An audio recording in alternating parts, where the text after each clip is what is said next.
Oklaskiwała czempion Spotlighta. Nie no, miażdżyła te, trzeba powiedzieć.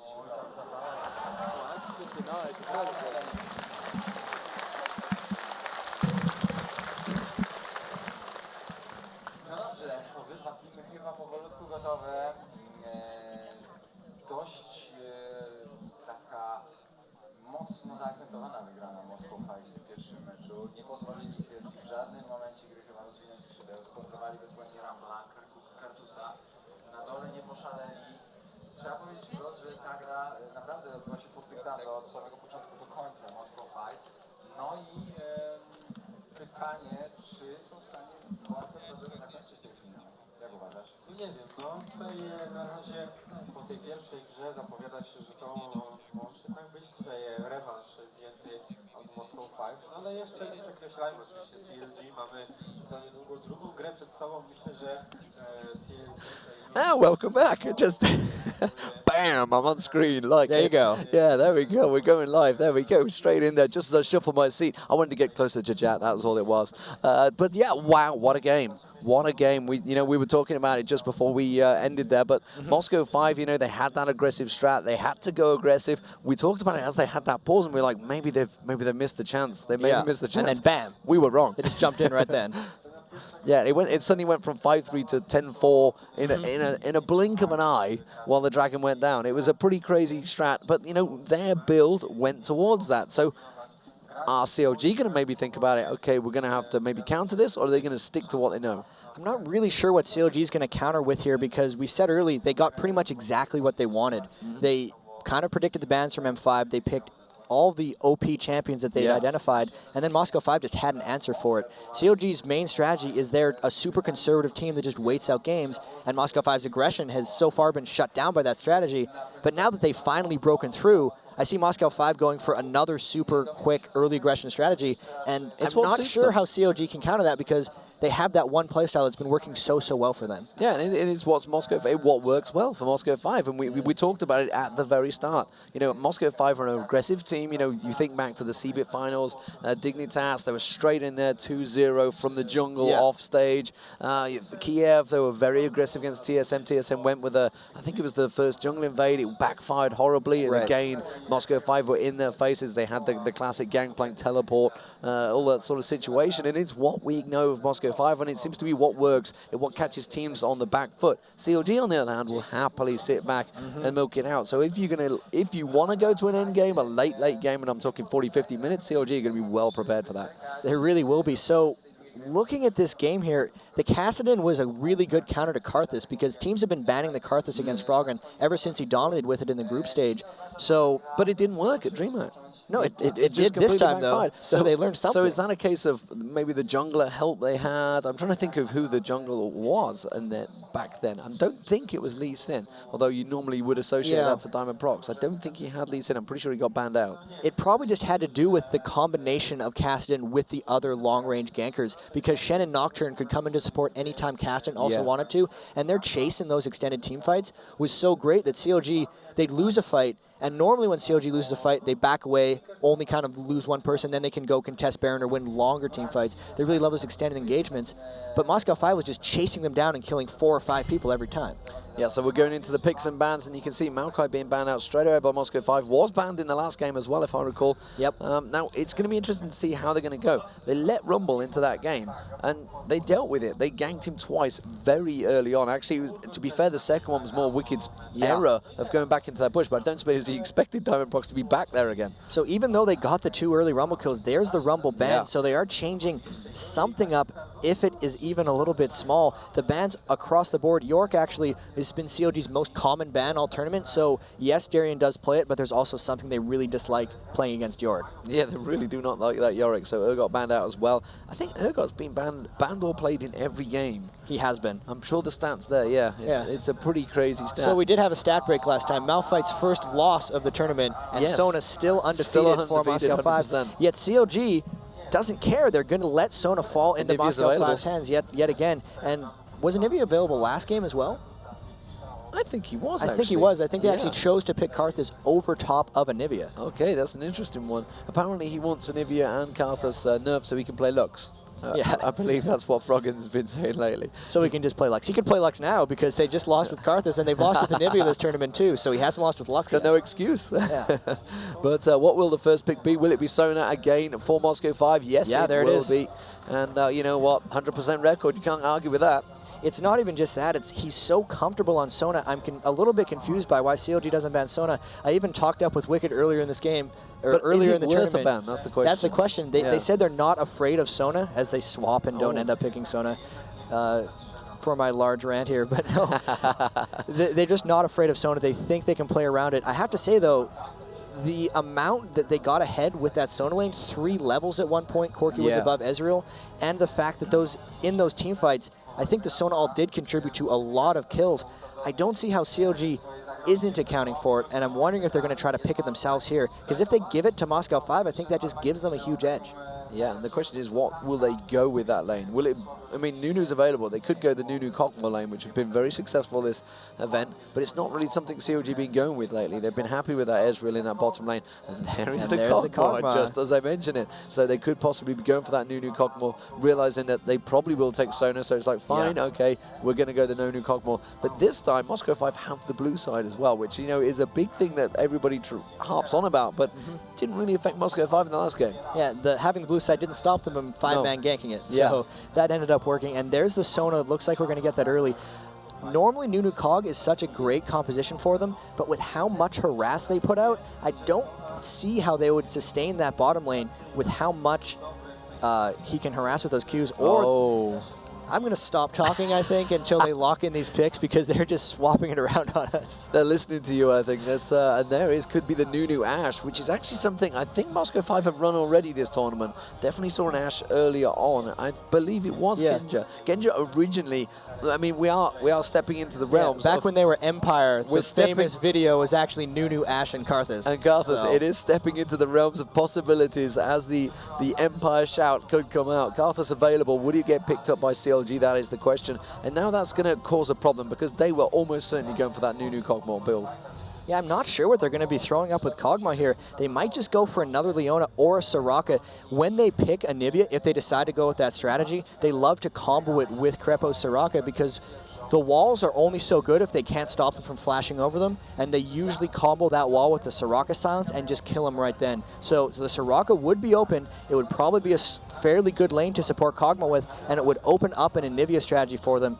But we'll see what direction they decide to go. Nautilus jungle would be pretty nice right now. It would be pretty nice. It's something we've not seen Snoopy pick this whole tournament. It's something he was so strong at back at DreamHack. It was almost a regular, and it was used as bans as well, if my memory serves correctly. Soraka, of course, in that bottom lane is going to keep the sustain against that Darian. Darian? It's not going to be Darian. It's going to be Genja and Alex Ich. I'm all over the shop. Oh, man. Yes, Nunu is what I mean.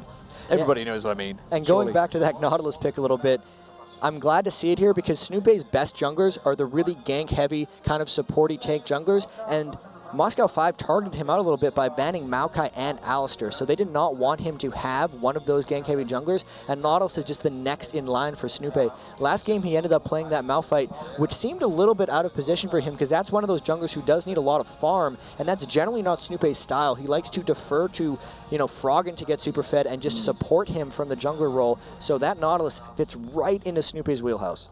Yeah, and obviously Udyr could be coming out for the jungle, something you are very much well aware of. We have seen it before, and you mentioned that Diamondprox actually tends to build it very differently to how you did. He goes very tanky. We just wanted to lock in, and it's going to be Gragas in the mid lane. Interesting one straight away. We just saw Ocelot using Gragas to great effect against Curse Gaming. That's pretty awesome. I've yet to see Alex play Gragas. He's probably... Have you seen him play Gragas in the past? I've seen him play it in the past, yeah. I mean, he's good on everything. It's not one of his mains. Yeah, Alex is one of those players who can pretty much play anything, but this is not Moscow 5's kind of go-to style. We said this last game too, actually. They were playing these things that we weren't really ready to expect. So this might have been kind of the stuff they've been saving. They went back a little bit to being kind of predictable and common in the group stage, which might have been why they're shaky. But now that a lot is on the line and they're going up against their rival CLG, they're bringing out a few different stops. And, well, that Udyr is going to work very well. So the whole point is they're going to aim at basically Makes sense. shutting down. Oh, yeah. Yeah, there is the Frog and Anivia. We knew it was coming. So this is, I mean, is there enough protection there for Kog'Maw? I mean, they've got Malphite, they've got the good walls, they've got the Nautilus. He's pretty protected right now, but Yeah. also from that perspective, Gragas can get in there very quickly. The Ash Arrow could pick someone out. Darian's almost certainly going to be diving through, and Diamond Proxy is going to be very hard to stop storming through to that back. This is about as much protection they could end up giving Kog'Maw, aside from having a Nunu on their team. So really, it's super, super hard to dive through a Nivea in general, just because of the wall and the slow from the ult. So both teams here kind of need to gear up for the 40-minute game, because that's just what Anivia games do when Froggen is on them. They just drag and drag if it's close. So looking at this then, Moscow 5 might have a bit of a struggle if CLG is able to pull this game out long, because it is hard to get to Kog'Maw late game, and Anivia does stall games very well. So right now I'd have to say slight advantage CLG if M5 can't close it out early like they did last time. And just thinking of the situation that we always end in, which is trying to push that base turret, CLG have got the perfect lineup to stop that push. They've got the Kog'Maw from a long way back. They've got the Anivia ulti, and Moscow 5 have really got nothing they can poke in there. Ash is going to struggle to get onto that turret because everybody thinks it's going to be wiped out before they gets close to it. Yeah, there's a few things that Moscow 5 has adapted to since that, fateful game where they lost after being 27,000 gold up. They build a lot more GAs, they build a lot more armor, and they're much more willing to dive into those base turrets. So they clearly knew that this strategy was in CLG's bag and instead decided to ban out Snoopé instead. So they must have something ready. They should not be surprised by this CLG composition.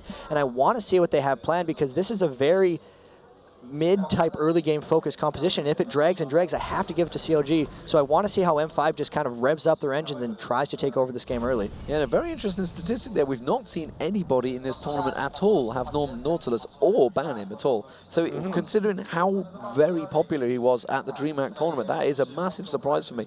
So is that a case of something was adjusted in the Jace patch or previous to that? I mean, there were slight nerfs to Nautilus. He got very minor damage and cooldown tweaks. It might just end up being one of those perception things. Oh, he got that slight tweak down, let's try other things. And then people kind of fell in love with Maokai and Alistair again. But that does not mean that Nautilus is weak. He is amazingly proficient at starting team fights and ganking lanes, and that's what Snoopé loves to do. And also, here comes this early invade from CLG, something we didn't even come close to seeing in the first game. Yeah, and they definitely have the team that could do it. They've got a lot of stuns, a lot of control, so Froggen starts it with that ice ball, and they know full well, if we're not on blue, we need to get on those golems. And Genja and Gosu Pepper, you can see, are there ready and waiting. And I don't think they're going to get caught out with this one. They should see them coming a long way off there.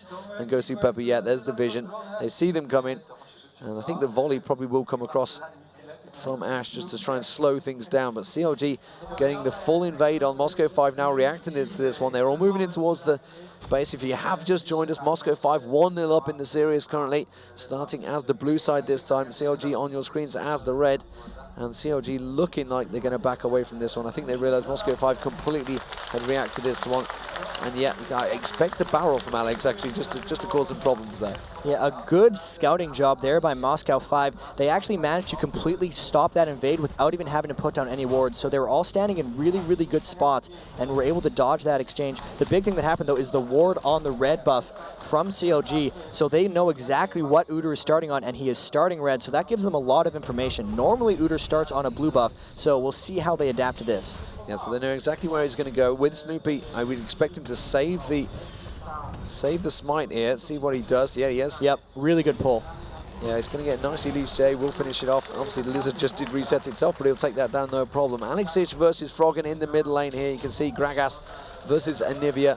And that one is going to be surely advantage Alexic until about level 6. I really have to say that, yeah, CLG Froggen, Anivia is weak pretty much until he gets that level 6 against most matchups. The thing with this, though, is Gragas is a melee laner, and Froggen and Anivia has 600 auto attack range, so he can actually get harassed down fairly heavily. The fear is if Alex gets that body slam on, the combo gangs with Udyr are pretty damn devastating. So, yeah, not as one-sided of a lane as you'd think. There's actually potentially a lot of action here. Yeah, and this top lane now is the Darian versus Wicked. It is going to be Shen versus Malphite. This time it was Shen versus Rumble last time around. But both took advantage of that invade and sort of went back, and both came back with boots and 4 pots. That's interesting. They both did the boot 4-pot strat. They looked to be harassing each other quite a lot then. When laners go back for boots 4, that generally means they're expecting a Alex. lot of conflict and harass in lane. So here comes Diamond as Snoopy camps mid. We could see 2 ganks at once here. 2 ganks at once. Alexic gets caught out. Meanwhile, they are diving on the turret, though, down that top lane. But Alexic looks like the more likely. Just manages to get out of that one. Flash was burned out. Meanwhile, down the bottom, Yellow Pete is also being taken down very low by that aggressive Gosu Pepper in his face once again. Genja, of course, would be doing the damage there. Nautilus is about to meet Udyr, and Udyr is going to get the stun he's gonna on have to towards run Snoopy. away. He's going to go very aggressive here. He's got that double buff on. And yeah, you can see Alexic still very confident in there. So again, we've had gank attempts, but nothing really working out just yet. Yeah, and somehow, though, we've opened up a 600 gold advantage already from Moscow 5, so something about the way they're laning right now is giving them those big advantages. I think it might just be the fact that they pushed up every lane. Normally, Moscow 5 did this when they wanted to do a lot of counter jungling, but Diamond Prox is still just jungling himself, so kind of just old laning strategies being a little interesting here. And yeah, the big CS difference at the bottom lane so far. Yeah, Genja seems to have the slight advantage. You can see that lane shoved in their faces, and this is the one. This is the advantage of the blue. This is what they do. They get that slight level advantage, and they shove. They keep shoving, and obviously, of course, with an aggressive support, you can do nothing but shove because he'll be in their faces. Snoopy coming around trying to get those wraith steals, and they did have that ward down, so they're going to have the timer here. It's not going to be ready. Instead, he's going to try and come around on towards this bottom really lane. dangerous. Genja's surely going to have to back away from this one. Have they realized that Genja's making tracks here? Oh, he's turned. That could be the death of him. That one little turn in his path. Oh, and he very nicely baited around. Goes to Pepper, turns to be the target. He's going to get pulled in. Will surely get first, but no, did not get him there. Yellow Pete couldn't get the damage down, and Genja instead forced them back with a lot of damage of his own. Really lucky there that Moscow 5 didn't die. They'd harassed Kog'Maw completely out of health pots early, so they were very, very happy being pushed up. The fact that Nautilus came in behind him and then didn't manage to get the kill. Snoopy canceled this auto attack kind of mid-swing on Genja there as Diamond Prox comes in for a gank, and it just allowed them to escape. Really good holding of the flashes from M5 to wait until Snoopy had burned all of his CC and then just kind of flashed away. And Snoopy back again. He just made another route all the way around the jungle. He's wasting a lot of time trying to get these, and it's just not working out for him. He's still only at level 3. Meanwhile, just look, Diamond Prox already at level 4. Top lanes, both at 5. And this is going to be a passive lane, I think, this one for a while. I can't expect too much is going to come from those two because they're both very tanky builds. Diamond Prox, so in the meantime, running around with the airplane, as Daniel liked to call it earlier. One seen cannot be unseen. I'm afraid that's how it works out. Alexic was looking at possibly going for that gank at the top, but again, it looks like bot lane's where the action's going to be from both junglers. Yeah, Alex looking to roam a little bit because he shoved up Anivia continually here, and he wants to make something happen.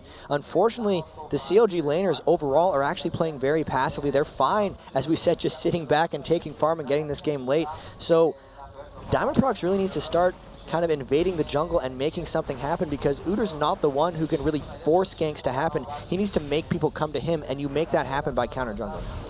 Yeah, so as it is at the moment, you can see that Genja has just popped back, got himself some double Doran's blades, and still got those 3 pots. Oh, they saw him with that ward. They saw that ward of Anivia in the middle there as Udyr went in for a counter jungle, so they know where Udyr is, and they're actually looking to potentially collapse down on him. Wicked should have known that he went into the jungle. Gonna get caught out of position here by Shen and Udyr. Yeah, it's going to be a double up on Wicked there, but surely can walk away from it. Oh, the taunt missed there from Darian as well. He's going to ignite it, and he's just going to stroll back down lane from that one. Will Genja try, Alex is just going to try and cut him off. Actually, Wicked may have just walked himself into a little bit of trouble here. He's going to have to go all the way around the jungle, trying to bait Diamond Prox round the bears. Going to get stunned up with a bear stance. And now he's going to teleport. That was really smart by Wicked. The bear stance only comes up every 5 or 6 seconds, but he waited for the stun and then just teleported to safety. Really clever play. That's just pure game knowledge right there. That's just knowing the inside and out. Ghosty Pepper keeping Yellow Pete a distance again, and he's actually starting to be zoned out in that bottom lane. Alex just had a little engage, but look at that. Completely zoned out. He's not been able to pick up the experience. You can see that level difference already there, 5 versus 4, and they are just going to completely shove them back on that turret and try and knock down as little CS as he can get. He's only got that 10 CS difference, which he's been maintaining from the start, though.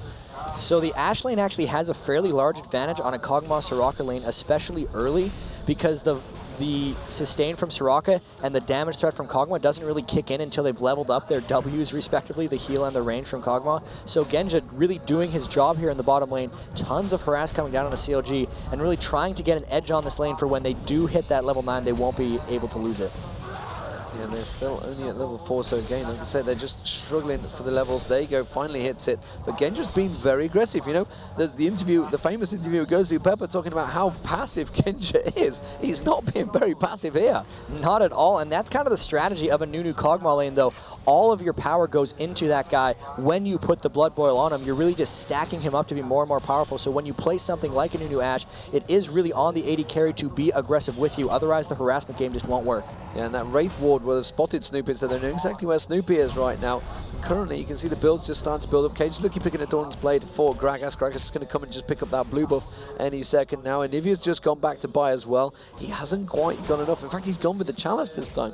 So maybe not going to that Rod of Ages early on. He's going for some early magic resist here. Oh, the Ash Alex Arrow wants going to on crush him towards down. Oh, man. Repo there. Didn't actually get to follow it through, though, because he just flashed at the right time. And look how low on health he is. He's going to stick in that lane and uses the heal on Yellow Pete. Very selfless. Very selfless. He just wants to go back to base and make sure Yellow Pete doesn't get dove down onto this tower. Getting back real quick to that Chalice purchase on Froggen. This is a fairly common thing for his. His Anivia builds are very fluid. He goes with kind of whatever he wants. The reason for this is he's definitely going for a long farm game. He gets the Chalice of Harmony, so even if he doesn't have blue buff, he's able to spam down ultimates on the lane and just clear and clear and clear. On top of that, it makes it much harder for Alex to assassinate him on here, and Alex coming in from behind. They know Soraka's back. This could be a 3-man dive on a Kog'Maw. He's going to be in a lot of trouble once Alex arrives.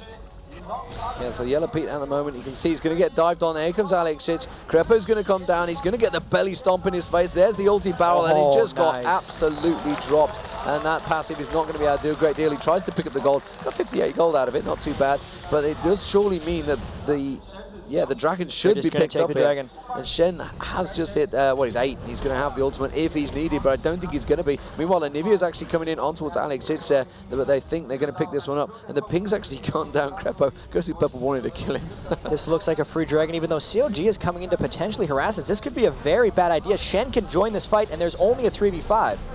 Yeah, and Shen has joined the fight. Now it's a 5-man Moscow 5. There's the Baron picked up, and they're happy to just dash away from that one. Like you said, he was a little bit reckless there, but you know, Nautilus came down. He's trying to get that smite, so they just had to protect it, which is all very safe. Actually, Alex Shitch again, they think they can get the kill on Snooper here, and they're going to go for it. Darian will surely get the taunt in a moment, and he's just going to try and keep him at bay, but Froggen is there just to chirp things off. Yeah, and Alex Shitch is going to carry on back to farming. How is the farm going now? Because they have hit that level. Froggen actually getting taunted there, and look at the damage coming out from Darian now. They're going to surely force him back. He has got Rebirth available, but 1050, Moscow 5 in the ascendancy again. Yeah, and they're starting to take over a little bit here, even though it's only 1-0 with the Dragon. But this is the move that they need to make to try to push this game to a victory here. The late game is obviously in CLG's hands, but the fact that Alex was able to make that Grand Gate bottom and take off Kog'Maw as he jumps in, great ult onto Froggen. Will he be able to burn the flash? Yes, he does. And it's just, you know, they're starting to take control here, and you can really see the aggression from Moscow 5. Yeah, Froggen's going to have to back off, see what he builds up from that one. Diamond Prox, meanwhile, with that Oracle, is just clearing out that river. Snooper yet to get an Oracle, actually, I think, so we may well just go back and buy one now. Has gone for the GP10 stacks instead, so Philo Stone and Hearts of Gold there, so hasn't gone for that Oracle unless he snuck it through without me noticing buying it. 14.7k to 12.3k, so just a 2k gold advantage, just the 1 kill so far and that 1 dragon. And Moscow 5 starting to turn the screws. Could they do what they've not been able to do against CLG for the last few games? And, you know, that one single game, I just wonder how much of a confidence boost that was just picking up that win. Oh, it's got to be a huge confidence boost, having lost those 4 games in a row and now coming back in this one. Look again, his build, he has 5 health potions in his Zeal, so they really want to keep up this harass. There's going to be a 3v3 engagement here, potentially, because Diamond Prox is down here with Nautilus. Let's see if they bait them into a 3v3. Beautiful play from Yellow Pete there, actually, catching the snow, trying to bait the aggression there. Knew damn well if he put that slow down, Diamond Prox was not going to be able to get that bear stance in his face. Now we've got Wicked teleporting down. There's the ultimate from Wicked, gone towards Diamond Prox. The ultimate will come bouncing through and ping him in the air. Diamond Prox, of course, with that Oracle, is trying to be protective. Genja taking his time to come back around. Alex has now got himself in that tri-bush, and CLG going to have to back away from this one. Teleport used, that means Shen's going to get free farm in that top lane, and nothing came out of it for CLG. Yeah, and Shen's ultimate's going to be up while Malphite's teleport is down. That's one of the reasons Wicked has decided to bring teleport on Malphite, because they're trying to counteract that Shen just arriving in the bottom lane like it kept happening last game. The problem is the 2 teleports Wicked have used, one was for the escape. When that was down, M5 took a dragon with Shen ult. Now that he used a teleport for an unsuccessful gank, that means Shen's now open again to just change a fight whenever he wants, and Wicked will not be able to match. So definitely advantage M5 with those exchanges. Yeah, and the advantage again, Alex has just spotted Froggen, gone past that ward, went, right, fine, I'm going to go take your wraiths, went straight up there. Yeah, really good deep warding here by Moscow 5, because if you look at the map, they actually only have one ward for all of their vision, but it's giving them almost all the knowledge they need. They knew that Malphite's already used to teleport. They saw Nivea cross, so really the only thing they kind of have to worry about is Snoopé, but Snoopé's a little bit slow behind here. He's level 7 at 13 minutes, so he's not much of a threat, especially having used his ultimate on that last gank. Yeah, so how's the builds working out between them? You can see that, meanwhile, Cogmore down that bottom lane, 71 CS, had to go double Dorans and the Berserker Greaves. We've got Diamond Prox in the bush just below the screen here. Meanwhile, Ash, a 93, so stretching that lead. Obviously got the assist kill as well, and like you mentioned, went for that Zeal early on. Moscow 5 currently with a slight advantage. It's not a massive advantage. It's a very small one.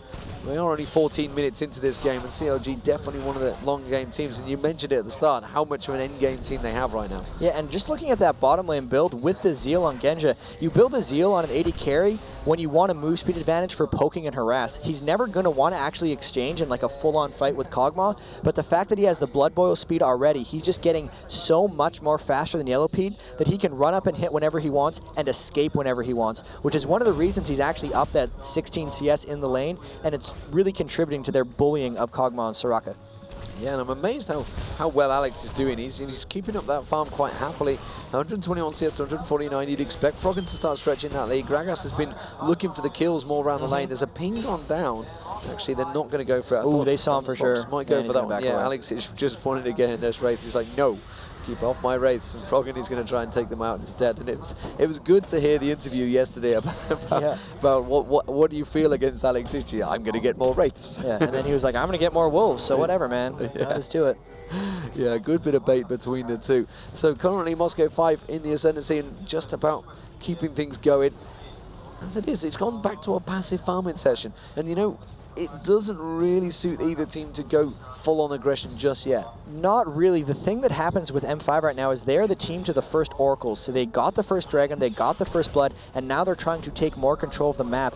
They need to get the next Dragon and maybe try to force a fight around there. Wicked's teleport is still down, so if they can get something while they still have the kind of man advantage from a Shen ulti, that's when they need to make their move. So the Dragon is actually coming up in about a minute or 30 seconds here. That's when M5 is going to make their next move. And if CLG tries to contest, that's going to be, that's going to decide a lot in this game. Yeah, so again, just got to be careful here. Nautilus in the tri-bush. Oh, Ghosty Pepper's going very aggressive. He could definitely been caught on there by Snooper, but instead it's Genji he wants, and he's just sidestepping away from that Oracle's, for the ultimate damage coming out from Yellow Pete. There's another Ice Blast to the face, puts the slowdown, but he's not able to get anything, because remember, whenever this fight happens, Shen might be able to build him, so it'd be interesting to see whether Wicked tries to harass like he did before onto that Shen. Krepo getting a lot of damage in his backside there from Genja, and they really are keeping that harassment going. Look at the volley. How long is Snoopy going to stand the wait? Alex Sich now going to come down. He's heading towards that tri-bush. He's going to walk straight into Snoopy here. He just got a glimpse of each other and dashed straight away. So with this Dragon now that they're trying to force, Shen can actually not ult in if Wicked decides to stop him. All he'd be able to provide is the shield, because Wicked can interrupt that channel if he decides to ult Shen when it happens. So this would be a 4v4 if CLG decided to contest, but it looks like they're actually just going to straight up concede and give Moscow 5 a slightly larger gold advantage. Yeah, so another Dragon, and CLG sticking to the principle of don't get involved in that fight if you don't think you can win it, and very much so. So we've seen Gregor's gone for a bit of an interesting build. So he's gone for the Sorcerer's Boots, which you'd expect there. He's gone Magic Resist straight away. So is that just purely against that small burst out that you're going to get from Froggen? It's probably actually a choice to go for an Abyssal Scepter. He's trying to stack that Magic Pen for the rest of his team, and he just decided to go for it early because he didn't want to just accidentally get gibbed by Nivea as we see that Abyssal Scepter completed. Now is when he starts going aggressive because he has the large amount of Magic Pen. He might not try to go on to a Nivea since Froggen's actually building kind of a really tanky build. They're probably going to push to try to end up Yellow Pete and Krepo getting those kills in the bottom lane. They got to make something happen here because CLG is putting on the stall actually quite well. CLG dragging it out. That's what they like to do. The question is Diamond Prox going to be able to dive this bottom lane? Yeah, he's in the tri-bush, ready and waiting. Actually, Oh, and Wicked doesn't have enough mana to stop him with Unstoppable Force, so they can get a 5-man dive here with Gragas and Udyr down here. This is most likely an easy double kill. Yeah, here we go. Shen ulti coming down on Diamond Prox, just saving that turret damage. That's going to be the double kill. There's the 5-man. Nice. Just like the last game, almost a mirror image of what happened other than Snoopy being in there. Meanwhile, Froggen is pushing past that turret and has taken down the middle turret, so that's not a bad exchange there. Froggen managed to pick that turret up, but, you know, double kill going down, not a lot they could do about it. And the fact that that tower was already fairly low for Gragas, so it's not as big of a loss as you would think. The double kill is definitely more valuable for them, especially the fact that it's all going on to Gragas. So it's kind of that protect the Cog. Can you get through to kill Kog'Maw? The best way to kill Kog'Maw is to burst him with 2 spells. And if Alex gets a little more farmed, he's going to be able to do that. Yeah, we have a push on towards the top lane as well. We do have Shen and Udyr making their way towards it, and I think they're just going to be able to force them away. But before a burst of damage goes down on towards Darien there from Froggen. You can see Diamond Prox on Udyr just on the mini-map. He is just getting a good look around there, clearing out any ward placement around that Baron area. We are just coming up to the 19-minute mark. Drake is due at 22:54, so we're a long way off for that one. So it's more a case of, will Moscow 5 start to maneuver, try and pick up a few more kills? We just saw that combo use, so the Shen ulti is going to be down for quite a while. They're going to continue the damage on Wicked here. He's had to use his ulti to get out of Gosu Pepper's absolute 0, and he was getting a lot of burst down damage, so that's going to be down for quite a while now. Yeah, CLG is just kind of in full-on defense mode right now, just trying to stop M5 from getting ahead, using the Malphite ults defensively, just going back to base, conceding dragons, only have that 1 tower. This is kind of what Moscow 5 did last game. We were saying they weren't attacking them fast enough, but it's kind of all according to plan. They're slowly building up advantages. They know they're winning the laning phase really hard right now, so they're actually trying to extend it as long as possible, because when Froggen gets to those kind of inner base towers, that's when CLG is best at stalling. So Moscow 5, I think, is actually trying to delay the amount of time, like they're trying to actually make it hit that end turtle later, so they're strong enough to push through when it happens. And that's a pretty smart strategy by Moscow 5. I think that's what they're going for. And for me, that was a prime example. They had a 4-man going for And that they blue didn't buff, take the securing tower. it. Yeah, they were nowhere near it. 20 minutes in, they had 4-man defense to make sure they secured that blue buff for Froggen. So Moscow CLG don't really have great vision. They don't really have much faith in how they can come out in a team fight right now. And you can see the 2-man, 3-man also went up to the red buff as well. So red buff just being given across to Kog'Maw. Alexich, meanwhile, is lingering in this bush. Darien is going to try and bait him towards the turret there. You can see, in fact, they're just going to go straight for it. There's going to be the ultimate. And they know that Wicked hasn't got his ultimate. He's going to flash through, and then he's going to flash straight in towards Diamond Prox's path. And he's going to try and stance his way out of this one. And Alexich picks up another 4-0. All 4 kills Moscow 5 have gathered. And wow, they are very strong now right now. And that was great timing because they knew that ulti was down. It's actually really funny the way Alex is playing Gragas here.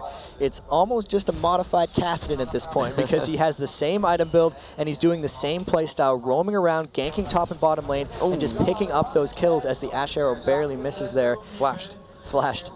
And just really strong play by Alex. All of the gold starting to get concentrated on him, and they're really pushing around here, now looking to either gank Nautilus or just take this top tower.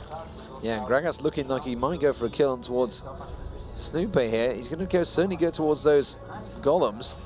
And Nautilus is going to get spotted any second. You watch Alexich turn around. As soon as he sees that, oh, there you go. Look, he was just like, oh, hang on. It's a full-on dive right here. A full-on dive will definitely be coming out. And he's going to surely have that ultimate barrel back up teleporting again. in. There's going to be Snoopy. He does manage to put the ultimate across Alexich there. The rest of Froggen now making his way up there. Alexich is going to have a bit of a cat and mouse run through the jungle here. There's a lot of cat and mouse going on too. Yellow Pete also is down the bottom, completely caught out of position. They're going to dive onto Froggen. Can they get the burst damage down? There's the Gragas ultimate. There's the Nautilus to follow through. Meanwhile, down the bottom, there's the Malphite ultimate catching on. Yellow Pete also making a mad dash for it. Darien surely going to get taken down. No! Beautiful shot. Cut out of that one beautifully. Genjus comes in there, and that's actually a turret kill on Yellow Pete. They couldn't get the damage on him.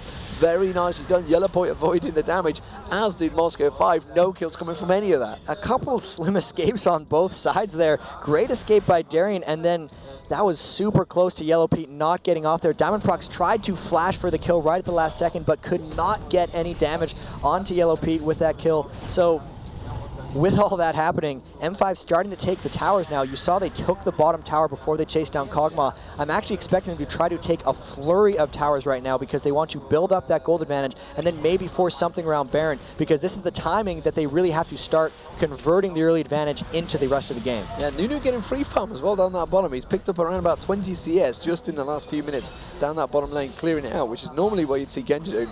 But instead, he's like, no, I'm going to take all the farm down that bottom lane. Heart of Gold already completed on him. It looks like he's going to go to the Merc Treads as well, and probably the Philo Stone. A little bit late on the Philo Stone as well compared to everybody else.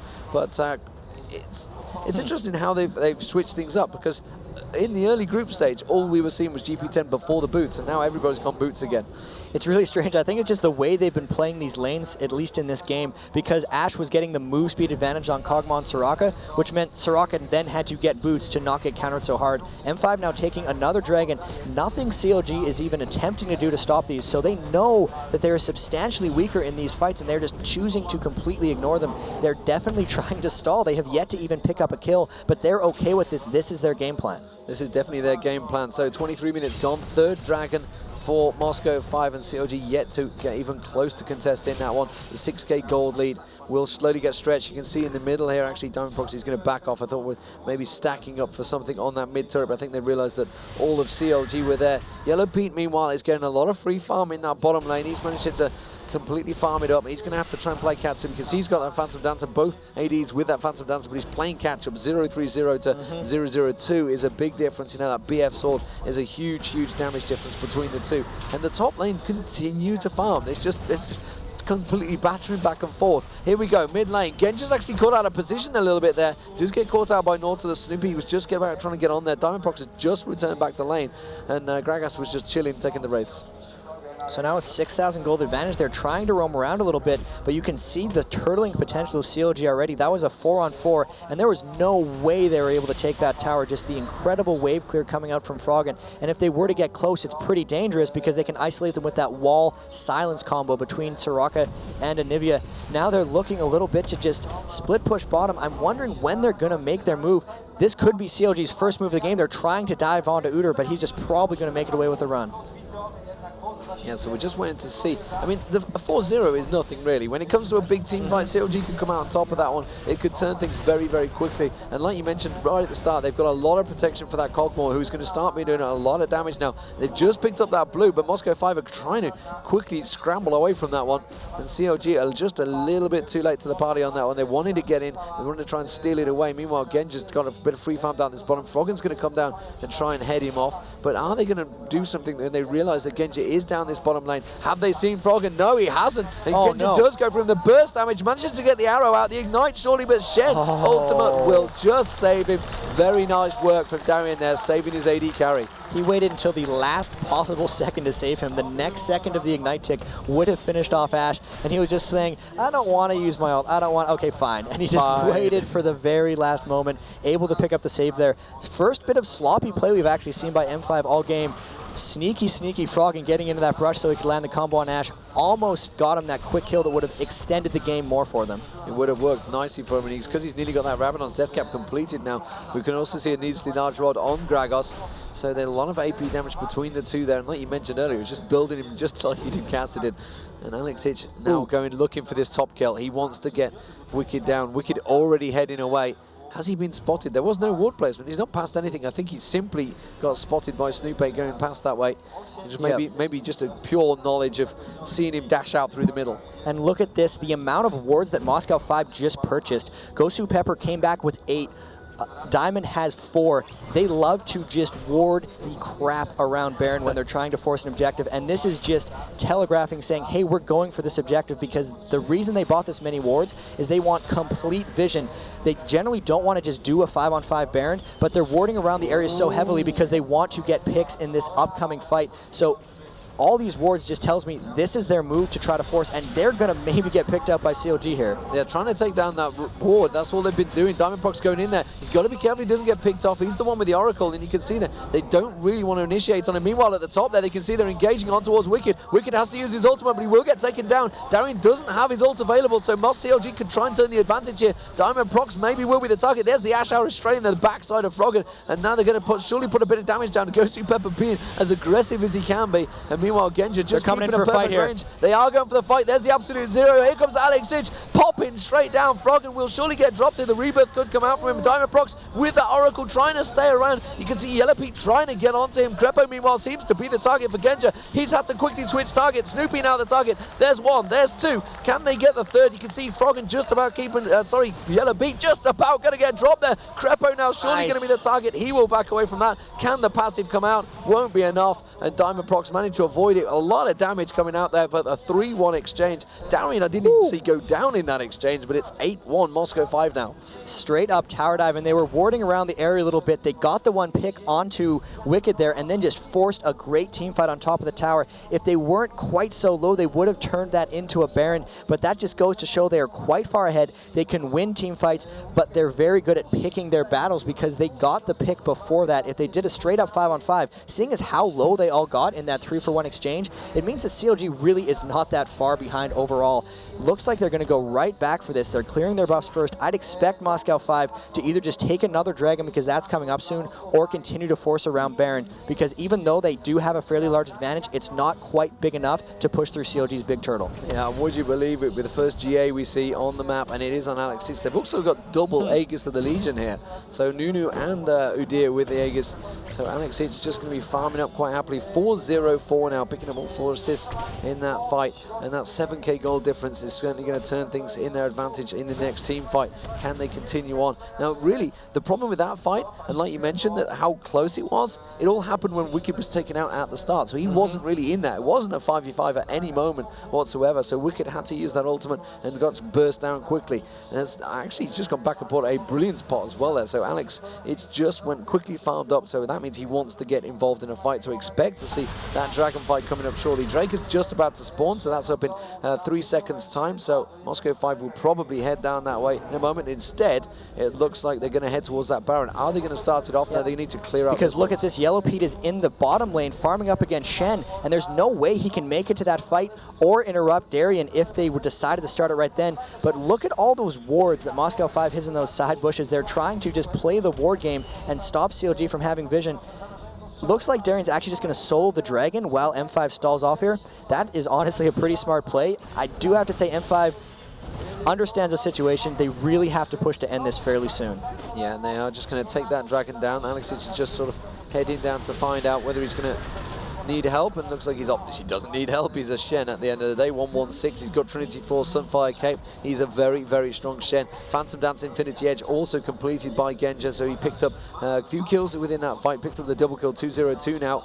And are they going to try and go for that blue? Darien is definitely going to face check in there. They've got that ward down. He wants to just linger. He's got Smite available, so he wants to try and steal it out. Actually, he hasn't got Smite available because he's not the jungler. Oh, they're going to go for Frog in there. Genja comes up there. Ash Arrow does manage to land in it. Will the Rebirth not be available? Surely. Oh. The Ignite is not going to be enough, though, because Froggen was taken down a second ago. I don't think Rebirth was available, that's for sure. But instead, they are going to dive in towards Yellow Pete now. Alex Ditch is going to come around the side. Bear Stance goes on. There's the cleanse. Wow. Oh, my word. He just got chunked in seconds. That was the ultimate. And a barrel straight away in seconds. Grepo now also going to get popped. Genja's being the target. Snoopy puts the ulti down on Genja. Snoopy will get popped as well. That's going to be Wicked as well. Moscow 5 are dominating here. CLG are dropping like flies. Double kill again from Genja. 4-0-4 now. 13-1. What a score.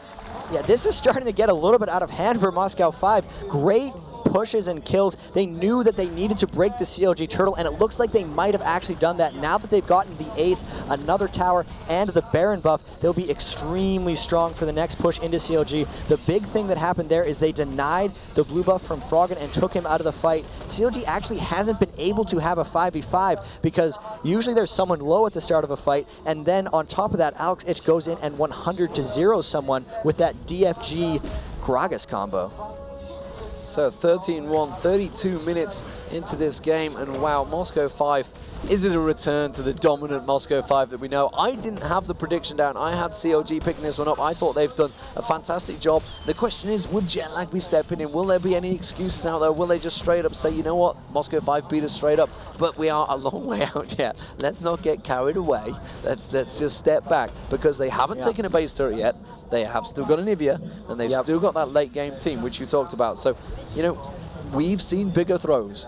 those last base towers are the hardest things to stop for CLG. The big thing that Moscow 5 needs to try to do is actually win a fight outside of that area so they can push through it when Anivia is down. If Froggen can keep himself safe with most of their team, it's still going to be super difficult to M5 to push in, despite the fact they have Baron, despite the fact that they're 12 kills up, and despite the fact they have a 15,000 gold advantage. That's just how good CLG is at turtling. But yeah, so far, M5's really just back to their style. They're playing the way they want to play and just forcing CLG and outplaying them. Yeah, so just coming up to 33 minutes. There's 2 Guardian Angels now for Moscow 5. Genja has just picked one up, so expect to see a Last Whisper maybe for him next time. Out, or maybe even go for a Quicksilver Sash. I'm not too sure whether he's going to need one or not. We did see obviously Yellow Pete with that cleanse. Alex is going to be pushing. This is just like the first game, the 3-wave push with the Baron. Yeah, and the big difference here since the last time CLG had Anivia, actually Froggen's going to try to pull something off on Alex, and that's just not even close. But the big difference here actually is they have a really heavy armor target to tank turret shots if they want to dive, and this could be CLG's attempt to come back here. Yeah, they're going to try and dive onto it and really just can get nothing out of it. The Nautilus anchor missed, and well, Diamond Prox just turtle stancing up and just strolls away, no problem. Dalexich, meanwhile, is taking the bottom turret, top turret. Darian is taking the bottom turret, and 2 inners will drop, and CLG just lingering in the middle. It's like, what are we going to do? Well, we're going to go for the ultimate. That's what we're going to do. Wicked is going to go on towards Genja. Genja seems to be the target. They want to get that GA popped. The Absolute Zero is going to go full off there. Yellow Pete now getting chunked down. Darian joins the party. Genja's Guardian Angels is back up. Wicked's had to get out of the way, and that's going to be 2 kills for CLG. So Nunu and Shen do go down. They're going to continue to pursue on towards Wicked though, because Genja's back up and alive. Can they manage to get the stun in? They're just trailing it away. Meanwhile, actually, Nautilus continuing to catch on towards Genja. Genja needs to be careful he doesn't get caught out. They will surely slow down. That's a beautiful belly slam to the face. That's something I didn't expect to say. That was a really nice finish there by Alex, but the team fight win definitely goes to CLG. I have to highlight actually Froggen's wall. He cut off Gragas's entrance from top lane and essentially made that a 3v5 because they put so much damage onto Genja at the start. He was out of the fight, and they prevented Alex from entering. So that was really what they needed to do.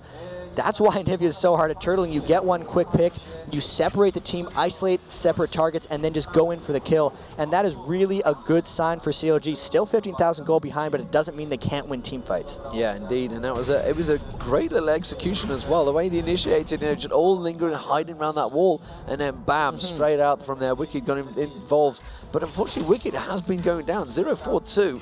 Not really been able to execute any of those kills that come off it. 2-5-1 Cogmore is definitely a problem. They're lacking that damage. You can see the Infinity Edge trying to desperately be built up there. Only got the pickaxe and the cloak though, and he's still, you know, a good 2,000 plus gold off that one, which he's got in his bag. Yeah, Moscow 5 actually forced CLG into that turtle pretty fast, so Cogmore was yet to power up. He's going to be able to get that Infinity Edge really shortly.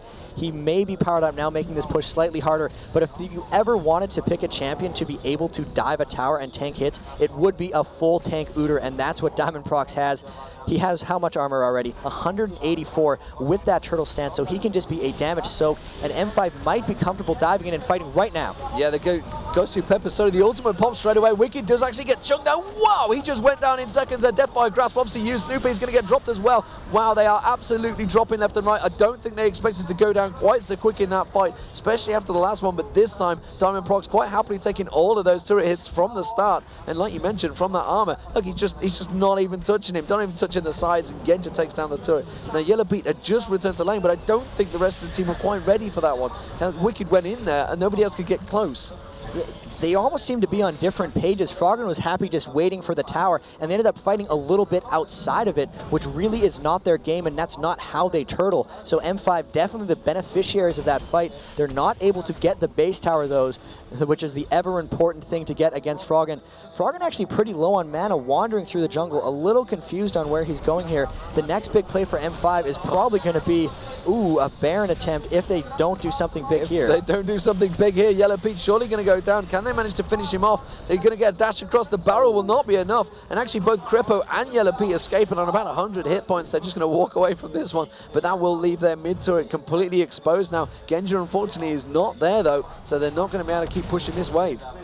So there's still about a minute and a half left for M5 to force around this next Baron. Shen on Darian is going to be taking down that dragon, and they're most likely just going to be playing for this game. If you look at the gold advantage, it's really, really huge. Alex Ich has 16,000 gold on Gragas, 5,000 more than Anivia, and just pretty much has that full item build.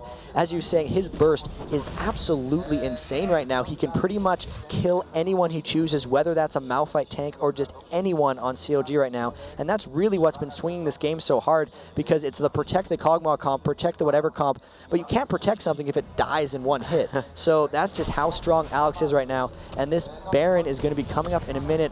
They're probably going to look for a fight outside of Baron unless CLG concedes, in which case they're going to be diving that mid tower with Udyr. And I think that's the worry. I mean, we just saw how quick Wicked went down. He ulted in there, and he was dropped in seconds. The Deathfire Grasp obviously doing a big portion of that, but a lot of damage just went straight onto him. And as you said, you know, you can't protect through that, because Snoopy went down within seconds straight afterwards as well, which has got to be a bit of a concern for CLG. They have to fight it. They have to use the turrets. I'm not sure they even want to go for an open engage on Baron. They're probably not, because they essentially have no front line with how hard Alex Ich is hitting on that Gragas. So normally they want to kind of check with a Nautilus or a Malphite to try to engage a smart fight.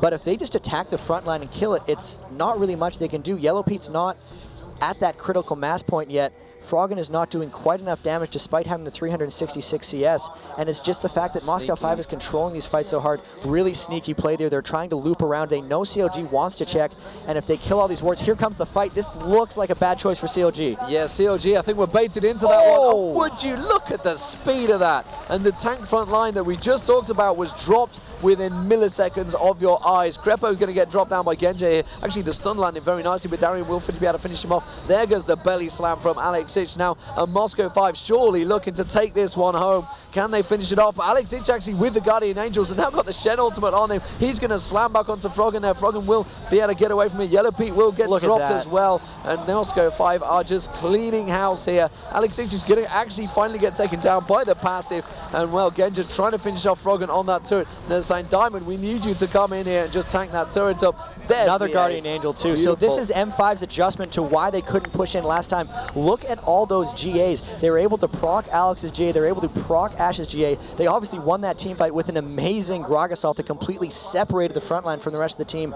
And that's what they need. Once you break that Anivia turtle, you really have free reign to do what you want in the game. And with that 20,000 gold advantage and what looks like to be a potential Baron, they're going to be able to continue. And no, they're going to have to go back instead of getting this Baron right away. Yeah, that's interesting, because they gave up on the inhibitor. The back out call came to get the Baron, and I think they've realized, no, we've left it too late. We can't do that. So Genji instead is just going to go clear out that ward. They realized that Nautilus are up. They didn't want to risk the fact that they could get a potential Baron steal. But this is a huge, huge difference now. You know what? We talk about the big comebacks. They're going to have to pull out something special here, CLG, because at the moment they are staring at 2-0. Moscow 5 really are dominating. And I just don't know what Wicked and Snoopy can do to try and be this protective front line when they get dropped so quick. Yeah, and also with how strong Ashe has actually become. Ashe normally has that kind of weak mid game, but once you get late game, the fact that she has permanent slows and a bunch of damage with Infinity Edge, Last Whisper, and Phantom Dancer, not to mention, look at how much defenses Genji has built on that Ashe. Really kind of a tanky Ashe, 2,500 health, 160 armor, 140 MR on Ashe. So what are they going to do to dive through? Because Malphite and Snoopy alone can't finish that off, but they're the only two people that can get to him. So just... It's crazy what you can do with item builds when you're 20,000 gold ahead.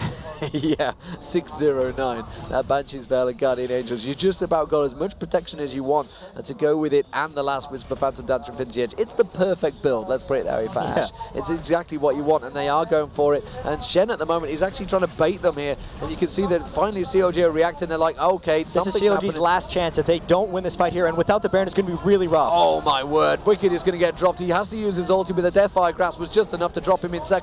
There's the Ashe arrow. That's going to land straight on the back of Yellow Peak. Cleanses that one off. Crepo's going to use the Shrilla's Reverie, that's the word I was after, to try and get away from this one. Not the first time I've stumbled on that word, but Darian will finally close this one down. The inhibitor is up, that's going to get picked off, but they are in a 4-on-5 with the Baron on the turret. I think they're going to feel very confident in being able to dive this one. Froggen is completely out of position. He has to back away. This inhibitor turret will surely get dropped. Yellow Pete hasn't got cleanse available. He's got to be careful he doesn't get involved in this one. It will surely be Moscow 5's to win 22-5, Jan. I just don't understand how Moscow 5 have turned this round into such an epic performance after yesterday. They really just turned up the level of their game. They have made so many small adjustments since the last time they struggled with CLG that have just allowed them to get these victories. They're much better at pacing themselves with pushes. They're not getting over-aggressive, and mainly their item builds and team compositions are built to be able to break extended turtles. Look at how much armor Diamond Prox has on Udyr. They can dive towers with reckless abandon here because the towers aren't doing damage to them when they dive in, and they just turn it into a 5v5. And when they're up on gold with the 5v5, the tower just doesn't matter. And there we go. You can see that Froggen actually trying to keep them at bay.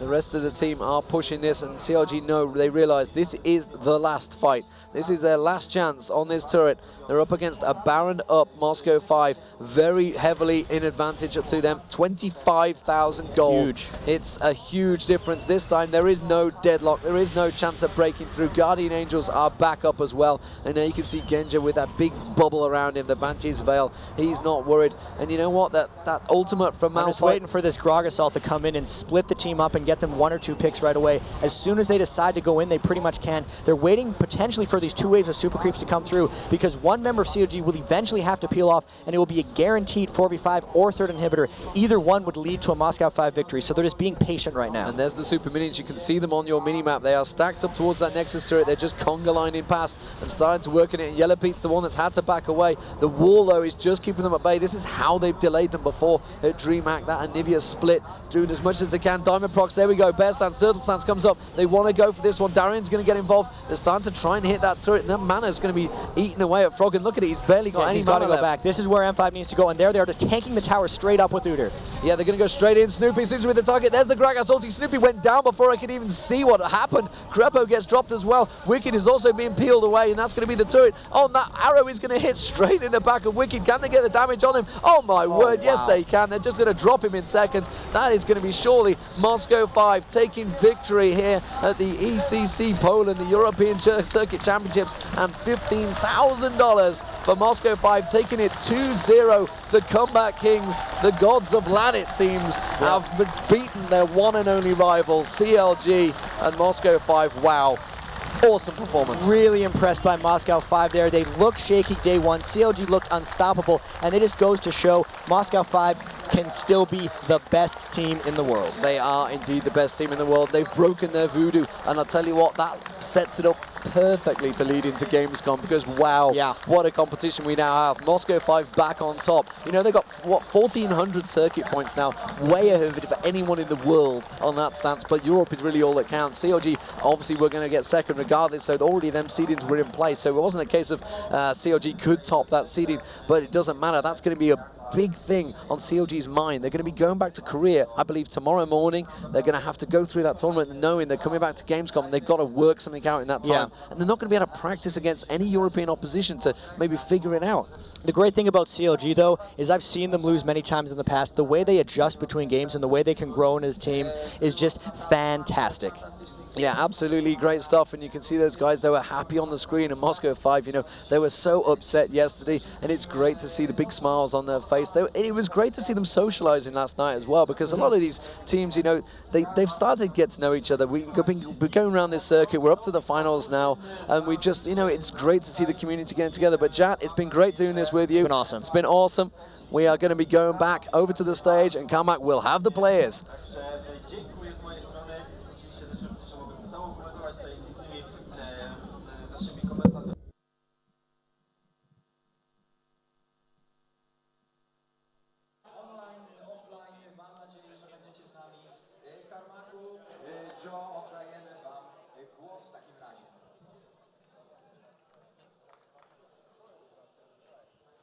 All right, Alexić, smile. Alex, first of all, you're happy, obviously. It doesn't take a genius to work that out. Last major event was DreamHack. You guys lost the final to CLG, including that memorable group game, let's not forget as well. How much does it mean to you to, you know, beat them here and not let them get on a roll like you guys were? A więc po przegraniu DreamHacka, szczególnie po tych meczach w fazie grupowej, z tą samą właśnie drużyną z CLG Europa, co dla was znaczy fakt, że pokonaliście ich tu i zatrzymaliście ich ten bieg niepokonanych. This is, to be honest, this is really like insane feeling. I mean, we lost to them like almost all the events. We got online, offline. So now it's like we show not only like the people, but also ourselves that we can beat them, that we're still good, that we're still top one. Tak więc fantastyczne uczucie. Przegrywaliśmy z nimi wszystkie turnieje, czy to lanowe, offline'owe, czy online'owe. Więc jest to fantastyczne uczucie, że pokazaliśmy wszystkim, jak również samym sobie, że pokonaliśmy ich i że jesteśmy najlepsi. You say top one, a Moscow 5 top one in the world? Jesteście najlepsi na świecie? We never can be sure about it. I mean, top one in Europe, maybe Europe and America, but you never can say about Asia. Tak więc...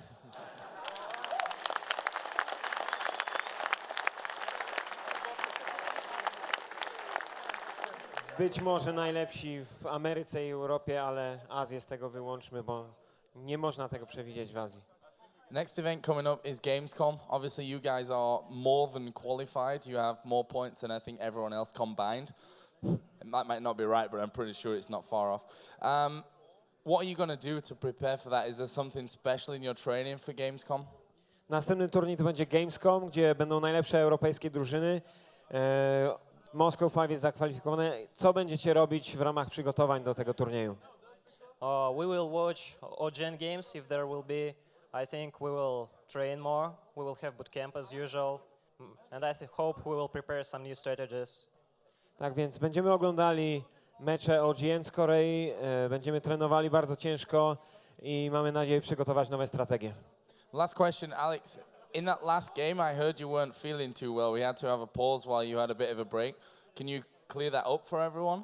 Co się stało w tej przerwie w poprzedniej mapie? It's really hot up here, so I think I just got a bit sick about that. I mean, I got headache, but I washed up my face like 2-3 times, so it went pretty fine. I mean, I could concentrate. Jest dość gorąco, więc zabolała go głowa, źle się poczuł. Poszedł do łazienki, wymył twarz 2 razy, spłukał i poczuł się już lepiej. Był w stanie się skupić, co dodam od siebie, zresztą widzieliśmy. Last question. Anything you want to say to the fans out there, the people here in Poland, those that have been watching on stream? Спасибо вам всем, спасибо польским зрителям, спасибо всем, кто смотрит нас по интернету. Thanks, everyone!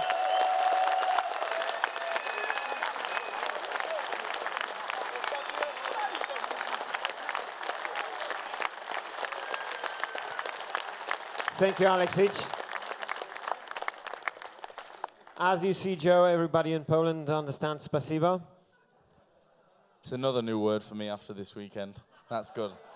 I have to say thank you as well, just before we move on to the next part for the birthday card thing that a lot of you guys signed. Thank you very much. That was awesome.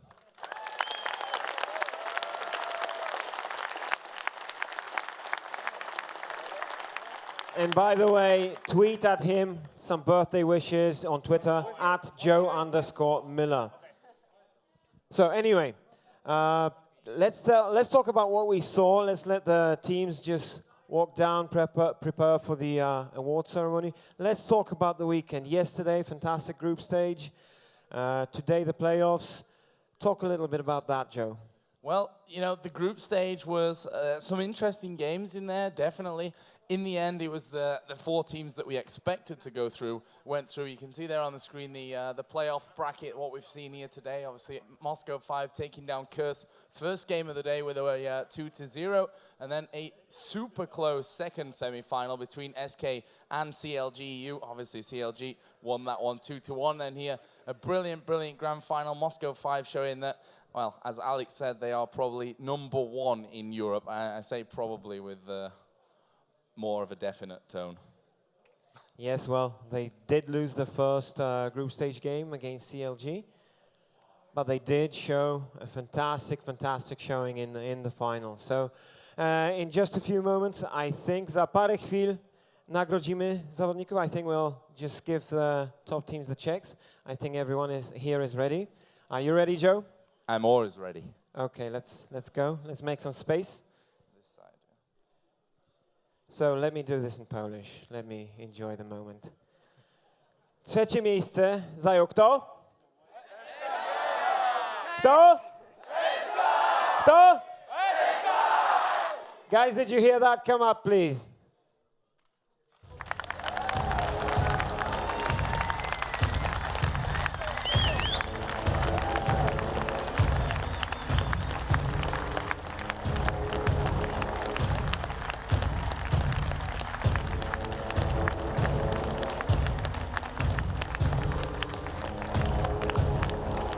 Fantastic European mix with a Spanish heart.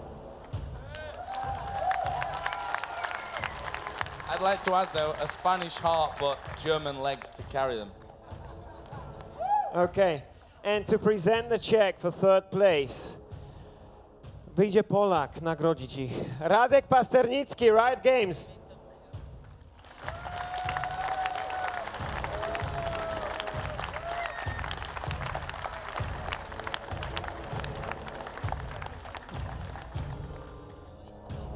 What's that? That's 5,000. Check for third place. SK Gaming!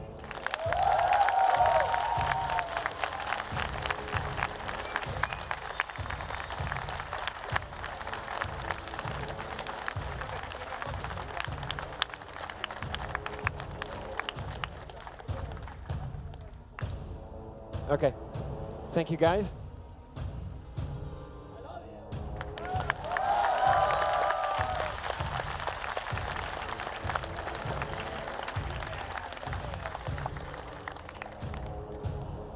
No, come on, you've got the honor. You're at home here. Second place. Drugie miejsce zajął kto? Kto?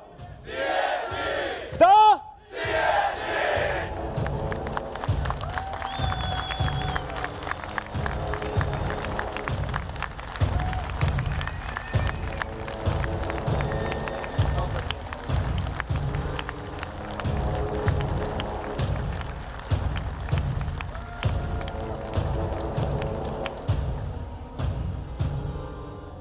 Radek, check for $10,000 from Riot Games. CLG Europe, wielkie brawo!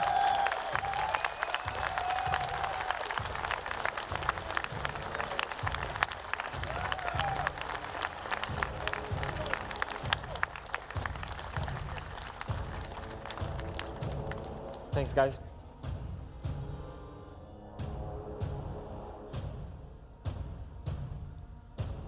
So Joe, This just one's the for champions here. This one's for you. me. No, it's okay. Just joking. Okay, just all you need to say is kto. KTO, kto. Kto? Yeah. What does it mean? Who? Okay. And in first place from Russia.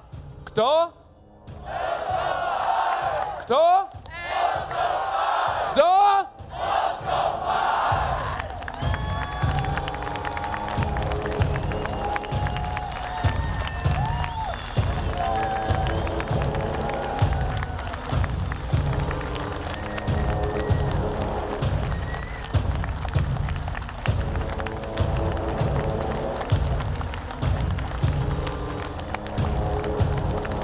Radek.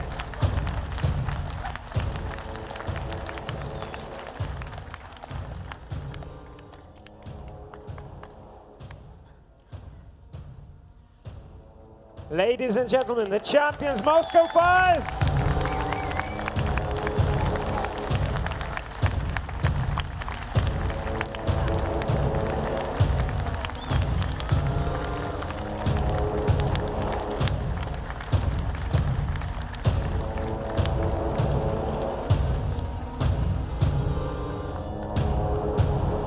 So, there's one last thing to do. Talk to Radek. Radek represents Riot Games here, a company which really cares about the gamers and the community. Oddam głos Radkowi, który tu przyjechał z firmy, która naprawdę dba o tych graczy, jak również o was. Radek, the floor is yours. Thanks.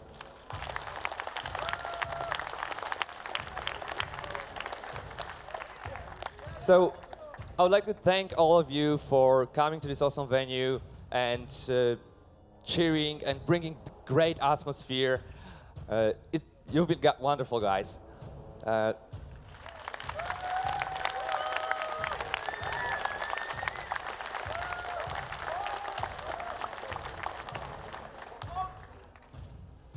Also, great thanks to everyone that tuned in online, and of course to the wonderful teams that put on the great show for us that we could enjoy. So it's been great being in Warsaw. Like, we love Warsaw, and it was the event was truly a perfect ending to our Challenger circuit. We wish that we're gonna come back here again next year. So the next step for us is Gamescom in Germany, where we're gonna play the regional finals. I hope you're gonna all join us and cheer for your best favorite teams. Radku, po polsku, Radek. Okay, so since I'm from Poland, it's my home country, so a bit in Polish. Więc panie i panowie, wielkie dzięki za przybycie na imprezę i dopingowanie tych drużyn. Jesteście naprawdę wspaniali. Lepszej publiczności nie można było sobie chyba wyobrazić, nie?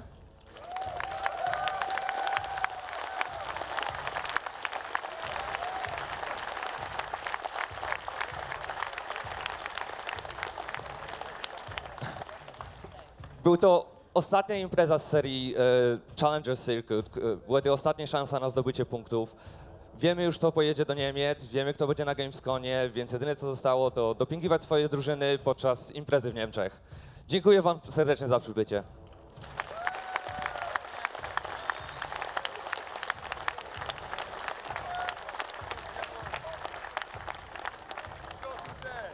Thank you, Radek. Joe, it's your birthday, close it. It's been an awesome weekend, guys. As Radek said, you guys have been one of the best audiences ever. I mean, we were here last year for something else, and the audience wasn't quite as cool as it is today. So big round of applause for yourselves.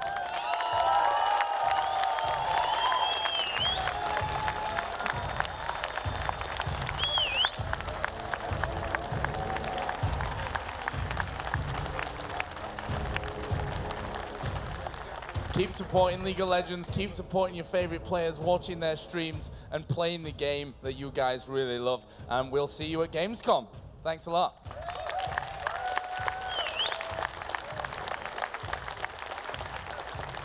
Sto lat.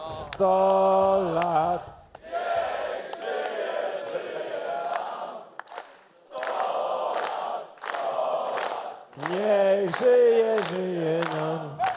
Jeszcze raz.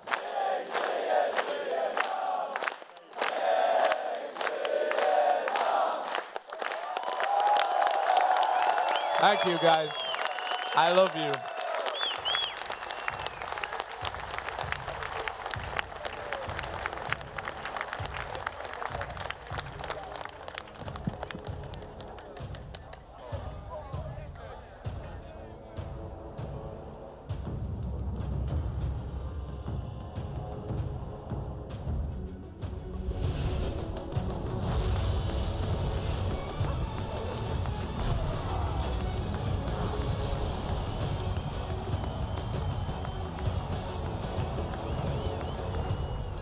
It's the biggest League of Legends event yet.